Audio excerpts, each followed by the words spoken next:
Hi, and welcome to another exciting episode of the Andre The Beast Crayton Show. Today, we're going to talk about a topic that's been controversial for years, and that's the topic of health and fitness. Today on the show, we have no other than Tripp Parks. Let me explain to you who Tripp Parks actually is. He's the new face of total wellness. And he's going to explain not only the journey into total wellness, his quest in creating generational wealth, but more importantly, coming out of trauma, and how all this got rolled all into one package to not only create future generations, but also to help you guys in your health and fitness journey. Welcome to the show, Mr. Tripp Parks. Welcome to the show, Tripp. Hey, man, thank you so much for having me. Excited to be here. Let's get right down to it. Tell the viewers who Tripp Park actually is. So my name's Tripp Parks. I'm a certified genetic-based program designer, nutritionist, personal trainer, nutritionist, elite trainer, CEO, COO of Ascend Performance Training, author of Health Profiling, and host of the Health or High Water podcast. My mission with my journey is just to try to make a better product and a better solution to health and wellness out there using predictive medicine as well as preventative medicine. So you've just been trying to again come up with just a better way for people to get well. What was it like growing up in your household? You said you got a brother, and you got a pretty good family foundation. You talk a little bit about your grandfather. What was it like growing up? I grew up in a very blue collar house. It was, up at 5:30 in the morning, you get your work done, you come back and you take care of your family, you have family dinners. We had quite a bit of tragedy in family. I lost my grandma to cancer at 14, then lost my grandpa at 18 to murder. He was 87 years old and got beat with a baseball bat in his flea market. It was bought from his flea market. So that was sad, but what I did with that was try to take that adversity and that stress and that trauma and try to do something positive with it. Mm-hmm. So I just wanted to live life like he would have, making sure that I'm getting the education I needed to get, and as well as set up a business or something for the future for my kids, grandkids, and as well as make a positive impact on society using science and this knowledge that I've accrued over the past 20 years. So again, just trying to make a better quality product using genetics. That's one of the big things that why I started this is like, why does one workout program work for somebody and not the other? What about nutrition and whatnot? So we're getting a lot closer with that using genetics. What have you noticed in the field of health and fitness? Because how old are you, Tripp? 32. 32. I'm way older than you. I remember the protein powders. I remember the amino acids. I remember the Arnold Schwarzenegger book on encyclopedia on weight training. But I do remember through my personal journey that the information that was out there was what I had to follow. What have you seen different from my era to this new electronic data blueprint, and how important is it moving forward? Well, first and foremost, for that is getting rid of frustration for people, right? Like, is understanding how their body works and coming up with a better program for them, right? Number one, limit that frustration and making sure people are sticking to these wellness goals. So, but yeah, that's kind of the biggest thing, is just figuring out the right steps to take per person, and that everybody's different. Everybody has their own unique situations, hormone situations. Maybe the blood panel doesn't come back right. They might be prone to injuries. They might have a certain predispositions for fear, anxiety, depression, and just coming up with, again, like a better way to look at this, right? We need to stop looking at like the pieces of things, like, oh, if I do a better diet, everything's gonna be okay. It's like, well, there's a lot more to fitness than just your diet. What about your sleep? What about your stressors? What about potential cardiovascular risks down the road? I just think that we haven't been looking at things the right way. And that's been the huge difference. Is like we were talking a little bit before the show, like the food pyramid was upside down by the time I got out of high school. Right. And we just didn't have the knowledge that we have now, that we've accrued over this time since, back then. It's really science-based. Our bodies are machines, but we're all different machines, so we all have different manuals to keep ourselves healthy. And that's where this comprehensive wellness profile, where we take the genetic test, we take your blood work, we take your family and medical history, and we take your biomechanical assessment, and we come up with a program that's unique to you because you are unique. Skip, how much of this stems from most passions happen throughout our childhood? How much of this is in your childhood? All of it. I was a very outdoor kid. I didn't want to be inside. I loved the gym. I just, at 12 years old, my brother and I were 18 years apart at the time, and we didn't really have much in common. So he brought me to the gym, and that just started my love affair with weights. And I would pick up the magazines back in the day before the internet articles were out there. I'd read every single magazine I could. I'd look up any article I could find and just try to be a sponge for it. So my childhood really set up my discipline and who I am and my passion for this back in the day. So that's why sports, and that's why, working out is so important at an early age, because it sets you up as a successful adult with healthy habits. What did you see that was lacking? I mean, you read all the muscle magazines, and I know from firsthand experience, there were all kind of new training regiments that was popping up. They all dealt with weights, very minimum as far as the realm of nutrition. But let's get real. I'm a professional retired bodybuilder. I've been in sports all my life. One of the top trainers. And I know from being a trainer, people don't like to work out. You saw, but in the muscle books, that's all you saw. So are you telling me now that maybe weightlifting may not be the key, the end to beat all? Maybe nutrition may not be the end to beat all, but you're telling me now with new research, there's a better way of understanding wellness. Yeah, it's really about being more efficient, right? Overall, Mm-hmm. You take blueprint from Arnold. Like, you're going to be in the gym for 2 hours. Yeah. If you're not taking recovery supplement, if you're not taking recovery like TRT, you're not getting professional massage, you're not stretching out, you're not doing all these other extracurriculars, your body's going to fall apart from overtraining.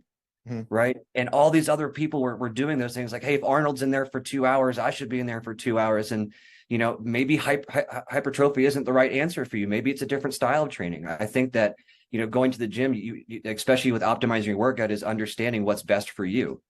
When I got my genetic test back, like, I got 33% even in odds for strength, endurance, and power. So, and I was already doing like circuit training basically. And I didn't know I was already doing what was perfect for my body. And I had What does that mean? Explain it in what I call understanding fitness for the dummies. What does all those numbers actually mean to somebody? right. So breaking those three down, first you have your endurance. Like you look at like high endurance runners, people that are just gifted at running long distances. Like those people are already predisposed for the most part genetically to excel at those things, right? You talk about power, you talk about your corn-fed farm boys that are just naturally strong, that's just bred in them. That maybe powerlifting is good for that person. And then you look at endurance, power, and strength, and you look at people like strength like 12 to 15 reps, the hypertrophy might be perfect for them. Right? So understanding what your body already is good at and making it more efficient. Like, listen, I could probably get you a good genetically based workout in 30 to 45 minutes instead of killing yourself for 2 hours. And instead of that 2 hours in the workout, I could also have recovery for you and understand how your body needs to recover, what extra steps you need to take. So it's about looking at this way more efficiently and through a different perspective, instead of just one size fits all, and that we can only use one color to paint this picture. When people come to you, what is the three major factors that you deal with as a trainer with individuals? So the three factors that I deal with mostly, is that what you're asking? Mm-hmm. Yeah. So one of the big things that we really harp on is routine, right? We want to make sure that people are avoiding this hell loop of a process. Like, oh, I just tried this diet, and I got 3 weeks in, and I had a bad day, and I'm just going to double down on what I'm doing. So is understanding that we, even if we have a bad day, and kind of rewiring our brain for discipline instead of just trying to accomplish short-term goals. is huge for us. Secondly, is again looking at people through a wider lens. What I mean by that too is I just don't think the quality of healthcare and quality of wellness has been out there. I think there's always been these, especially on social media nowadays, it's like, hey, try this worked for me, do this and that, and not a solid answer for people, right? So and doing that too is like you're asking like more intelligent questions as well. It's like, hey, let's get your hormones checked. Let's figure out what's going on there. Do you have a thyroid issue? It looks like you have a bad need from biomechanical assessment, and I'm seeing through your genetics that your COL1A5 gene is popping up red as unfavorable, and those are directly connected with ACL ruptures and Achilles ruptures and whatnot. So that's two, is looking at this wellness through a deeper perspective of wellness. And then number three is making life a little better with small decision fatigue, right? We have like 30,000 different decisions we got to make throughout the day, right? Whether, what kind of coffee I want to get, what turn I'm going to make going to work, all these different things. And wellness is one of those things that harps on our mind a lot, right? It's like, oh, did I get my shake in today? Did I do this? And I'm not very organized about in my routine and my goals here. So just changing that as well. So I'd say those are the three things that are most important. I'm trying to look at it a little differently than everybody else. Who is your biggest inquiries? Is it men? Is it teenagers? Is it women? So it's a wide variety of people. It's the most common people I get are the people that are most frustrated, that have tried every little thing that they can and are still coming up short. Mm-hmm. That's the first sect of people that I work with. And then secondly is, working with athletes is getting them a better quality program for them, to understanding, like, again, these injury mitigation techniques that we have, and pliability work that we can work with them to turn their weaknesses into strength. And then three is we eventually want to get into insurance and try to help with that decision making process. If you're going to the gym 4 times a week, you're eating right, you're getting your blood work done, like, you shouldn't be paying higher premiums than someone who's not. Mm-hmm. So understanding that better, and again, having a better process through that. But those are our 3 target markets. How do you look at today's youth, especially with football? Don't get me wrong, I don't mind football, but I think when you deal with a sport that deals with high impact collisions, that's kind of dangerous. 100%, right? And that's what we call epigenetics, or environmental factors that we're already putting ourselves at a higher risk. Mm-hmm. Right? If we're abusing our bodies, to any extent, whether that's high risk sports for injuries, not putting the right nutrition into our bodies, we're putting ourselves at higher risk. Right? It's the same thing. If I have a house that's been hit by a flood once, my flood insurance is going to go up. Right. So understanding how these injuries work, and understanding that these potential risks, and understanding how to do prehab instead of having to rehab down the road is the big difference in what has been sports science before and what will be sports science. But again, you're right. Like, these environmental factors are huge. Like, you can never permanently get rid of injuries. Right. That's just how can genetic research, you're in this field now, how can genetic research,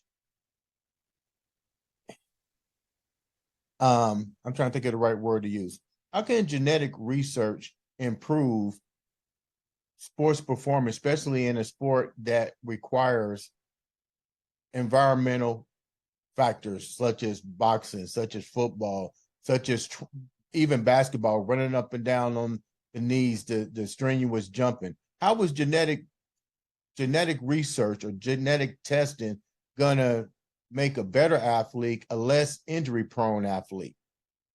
Right. So there's actually certain alleles or indicators that are directly correlated with injuries, right? With it's just certain susceptibilities to injuries, like, ACL is a big one, Achilles is a big one, especially in football nowadays. It seems like everyone's hurting their Achilles, and as well as like tendinopathy, right? There's actual scientific studies done on these alleles or indicators to prove those points.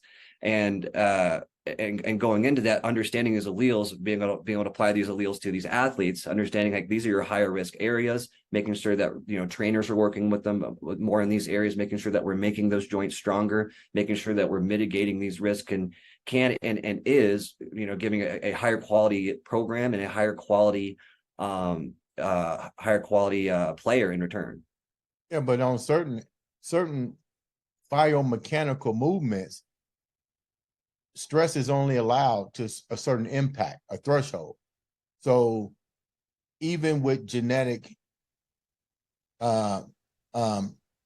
research or genetic applications applied to those areas, is that gonna really change anything? Because the Achilles can only tolerate so much wear and tear. The meniscus can only tolerate so much impact, so forth. The genetic research isn't a beat-all. It's not going to strengthen it. So what do you do in that situation? So what we do is, again, I'll use that, COL A15 allele for an example, because it is directly correlated with things like ACL ruptures, right? So what we would do is we would do pliability workout, much like Tom Brady did back in the day. I mean, I don't know if you ever heard the story about him, having a weird handoff and his thumb went so far back, his skin ripped open, but no tendons were damaged because he worked on pliability and making sure that his body could take these hits. Mm-hmm. So understanding pliability, understanding, again, prehab techniques. It's like, all right, listen, if you already have a risk for this, let's say the knee, we're going to make sure that we're doing X, Y, and Z to strengthen that knee and making sure that we reduce the risk. Now, you're right. These environmental factors, you can't get rid of. That's impossible. But mm-hmm. understanding how the body works, understanding how to recover, and understanding these potential hotspots is going to mitigate injuries in the long run with science, right? So again, we can't get rid of the injuries, but we can mitigate and make stronger where there is weak. Okay, let's go to another part of this. You are what you eat. You are what you eat. We've heard this repetitively. How does that trigger into the gene pool? So, again, we're all uniquely different, right? And we're all from different areas. And that's going to dictate our diet, what's going to be, or dictate our diets for ourselves, right? And I'll give you a great example. I had a client that, had a lot of red meat and thought that he was Native American and all these other things, and come to find out he was European, but all across the sea. So very sea-bearing towns and sea-bearing villages and whatnot was his ancestry. And come to find out through his genetic report, some of his top 4 proteins were octopus, Atlantic catfish, and lobster. So it all boiled back to his ancestors. That's what they ate for hundreds, if not thousands, of years. Right. So that's what he should be eating based off of his DNA. So understanding we are what we eat is also where we're from and our culture and what we used to eat, and understanding what works best for us. Right. That's why these fad diets works for, maybe a 10% of the population. And then there's another 60% that are just left twiddling their thumbs, not knowing what to do. So what's your take on genetic research and carbohydrate sensitive individuals? Let me explain where I'm going with this. As a professional bodybuilder, I very seldom ate or consume carbs. I don't have a craving for them. I don't really care for them. But when it comes to meat, outside of pork, beef, chicken, fish, oh my God, I would tear it up. So does the genetic markers indicate as well why somebody would not crave carbohydrates versus another person that actually thrives off of carbs and then have a weight problem on top of that? Oh, 100%, right? Like even our genetic test, we have literally an allele with a predisposition for salty foods. Like if you have you need salty foods more, and you see a lot of the times with that too, people have like high propensity for muscle cramps, which means they probably need to take more electrolytes than other people. Mm-hmm. So everyone's different too, and like you said, carb sensitivity. Some people are really sensitive to simple carbohydrates. Right. Mm-hmm. So, complex carbohydrates like quinoa and whatnot are a much better option, especially with in the processed age of food, when simple carbohydrates really isn't food to begin with. Right. Right. So, leaving that out of the equation, it's just that everybody's body works a little bit differently. And, you said yourself, like, hey, like, I don't eat a lot of carbohydrates. I have a, knacking for it. But, someone down the road, or someone even maybe in your family might. Mm-hmm. Maybe they're sensitive. Maybe their taste buds, react a little differently than you, right? So everybody's just a little bit differently when we talk about that stuff too. That's why, makes the difference between, a pro bodybuilder and amateur bodybuilder is understanding how their body works. And some people find the right path, genetically they're at doing it. But what's your take on the food pyramid? Yeah, because we talked about that. It's changed throughout. It's changed over and over again. And how, because it has changed, I believe because it hasn't changed to some degree, that maybe this is one of the contributing factors of why we have genetic and hormonal problems. What's your take on that? 100%. I mean, at the top of the food pyramid was simple carbohydrates. I mean, I grew up eating cereal for breakfast every morning when, I'm getting this insulin spike in the morning and I'm crashing and didn't know what was going on in my body, didn't know why it was so hard to focus. Mhm. I think we have an epidemic because, we pretty much live in an oligarchy, not a democracy anymore, run by the corporations. And if you look back to the food pyramid, it was set up based off corporations, based off what they thought was best for you. Right. And now we're taking the power into our own hands. I know they're doing my plate in foods now, which is a little different about portion control and whatnot, which is good, but we're still not at a standard where we should be. Right. The education is not out there. And it's again, because everything's run by corporations and they want to keep on producing these terrible foods. I mean, if you take even like soda from here versus UK, the ingredients are completely different because they ban that kind of stuff over there. We haven't even started doing that. I'm not sure why people aren't more in an outrage about their quality of food. I've Right. heard And of as well, that too. What's your take on that? I heard of that.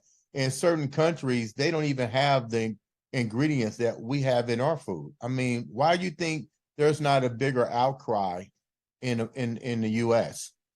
well, I think number one is is contentment. They a lot of people like their terrible Convenience. food. Convenience. Yeah, their convenience, they're happy with what's going on because they don't understand it because they were never educated. So, one thing that we've been trying to do, especially with my book and whatnot, is take that leap of educating people what foods really are. Like you said, you are what you eat, and that is the freaking truth, right? You really are what you eat, and you're not going to be functioning at an optimal level if you're not eating right. And everyone knows that, hey, like, listen, if I start eating, some more vegetables and more complex carbohydrates, I'm going to be feeling better, but yet they're still choosing these bad foods. Hmm. Food addiction food addiction is another problem here too. Listen, people do not want to give these foods because they're addictive. Look at The all these biggest sodas that have no sugar, but they're full of what is that sugar that's out there, the sugar, substitute sugar. Not stevia. aspartame, Yes. aspartame. Yes, and that's a huge carcinogen, and people thinking they're getting zero sugar sodas, and they're drinking cancer. Yeah. You know, it's just sad What do you all see around. more? And what medical DNA factors do you see in women that is outrageous? And then what are some of the genetic markers that you see in men? And does um race play a key factor in these genetic markers? So yeah, so the first one for women, I'm seeing a lot of people missing this fat burning variant RS1267891, which again makes it a lot harder for people to lose fat if they're doing cardio over and over again. Strength training might be a little better option, right? So seeing that in women's huge. I'm also seeing a lot of hormone issues in women, especially during menopause. They're having their body ability to get a leaner physique, build this lean mass and lose the fat. So looking at hormones too, not just genetically, these blood panels are so important for us, but I'm seeing that fat burning variant and hormones being a crucial part in that. And then with men, I'm seeing a lot of hormone deficiencies. Just like women go through menopause, us men go through andropause. So we want to make sure that we're looking at this kind of stuff. And with men, I'm seeing a lot of cancer risks, a lot of injury predispositions. Like, I'm just getting older men that I'm getting back, like, hey, like your COL-A15 is popping up as unfavorable, and they're already had 2 knee operations. So I'm seeing a lot of that. And then yes, race does have a certain application here with certain, especially things with like injury prevention and whatnot, understanding which race is affected more highly, or you might be less susceptible. So Mhm. race does play a part, and I do think that that could actually bring us together as people, as well as understanding those things. Basically, we all got the same concepts of of um, of troubles going on in our life, no matter what the color spectrum actually is. Tell me a What little bit about the book that you got and how people can get the book and what the book contains of and how it's going to change their lives. Right. So the book's called Health Profiling. You can find it on Amazon or Kindle. And it's really about talking about not just the, what we talked about today about, working out, nutrition, supplementation, but I dive into genetics, I dive into sleep, I dive into stress, I dive into what I would like to say as a full painted picture for a wellness guide and a wellness journey for Mhm. people. So again, just having people understand the truth about how our body works and how we're all uniquely different. But yeah, it kind of came on because I wanted a higher quality. I see people write books about, nutrition. I see people write about, about workouts, and I'm like, that's just, 5-10% of what it takes to be well. So I try to make it almost like a wellness journey Bible, uh survival guide kind of thing. How difficult is it for people to understand the genome pool? You're talking about a lot of genetic markers that individuals clearly don't understand. Is the book fundamentally sound where you take them into the area of genetic markers and which markers they need to work, or explain it a little bit in detail to them? Yeah. Yeah, so really, I kind of graze over what genetics are, what they mean to us healthily. I do get into a little bit about what alleles are, about how we're all different using we're all a set of different genome types and whatnot. But I tried to make it as simple as possible for everybody because everyone's having a problem, right? We're seeing a health epidemic of biblical proportions right now in America, and we're talking about this. We don't know. There's not much more uproar in this, so I think that educating people through like this way of understanding how a 360-degree approach to wellness instead of just picking and choosing what we want to get fit would change perspective. And that's kind of my goal here, is change perspective about where we're at with wellness and where we ultimately could be. I'm gonna go back a little bit. You Yeah. focused on something about your grandfather. What was your grandfather to you, and how much of your quest is reflecting with your grandfather's legacy? Man, it's been my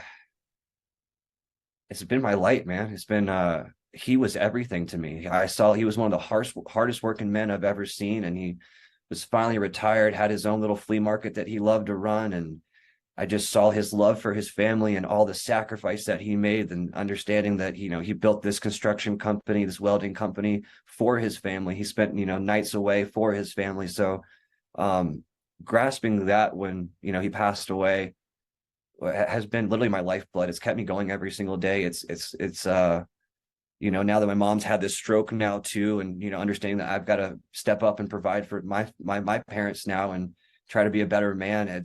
He's fueled me for the right reasons, and it's gotten me where I am, just seeing who he was and how good of a man he was. One thing I can honestly say, I'm glad that you're doing the research on genetic research and improvement for human performance, not just human performance. Let me rephrase that: human life, and recognizing the need to address this worldwide, not just here in the United States, but worldwide. And coming on the show and sharing that, and I would do my best to make sure your message is spread it out. How can the viewers reach out to you if they want to talk to you about their genetic profile? Yes, so you can find us on our website, www.ascendperformancetraining.com. We're also on all social media platforms. I'm most heavily on LinkedIn, so if you want to connect on LinkedIn, that'd be great.